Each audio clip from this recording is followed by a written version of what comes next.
We continue our series looking at the good, the bad, and the ugly for each team across Major League Baseball. Today, the team we're discussing, the Kansas City Royals. So, let's get into it.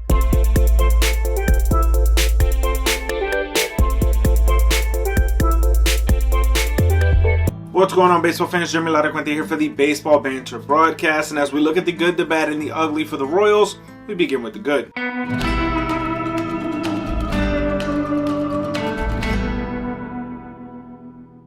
The one thing coming in good for this season for the Kansas City Royals is that their young players are being afforded the opportunity to play. Being able to see a guy like Bobby Witt Jr. come up and start the season with the Kansas City Royals absolutely goes to show just how good this franchise can be in the future if these players all turn out to be what we expect them to be. There's no doubt about it that when you go into a season knowing that your youth is really going to play a predominant role, it can have a long-lasting impact and impression on the fan base. So this is something that the Royals can try to build themselves around. This young core of players, as long as they can turn out to be like the last core of championship caliber Kansas City Royals, is going to be a very good sign for the organization.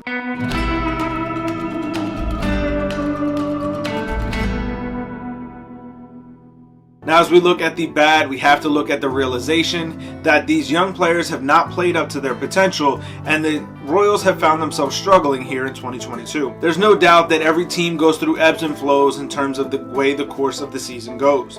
And when it comes to the way franchises are navigated over the several years, there's no doubt that you're also going to see those same highs and lows. But when you look at the way that this team has played out in 2022, it has definitely been a ton of valleys and not very many peaks.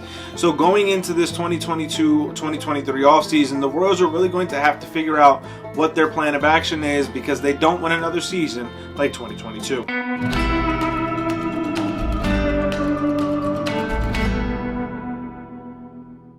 And as we look at the downright ugly situation here, the Kansas City Royals would fire their president of baseball operations, the man who has ran this organization for quite a long time, including that championship team that they had several years ago, Dayton Moore.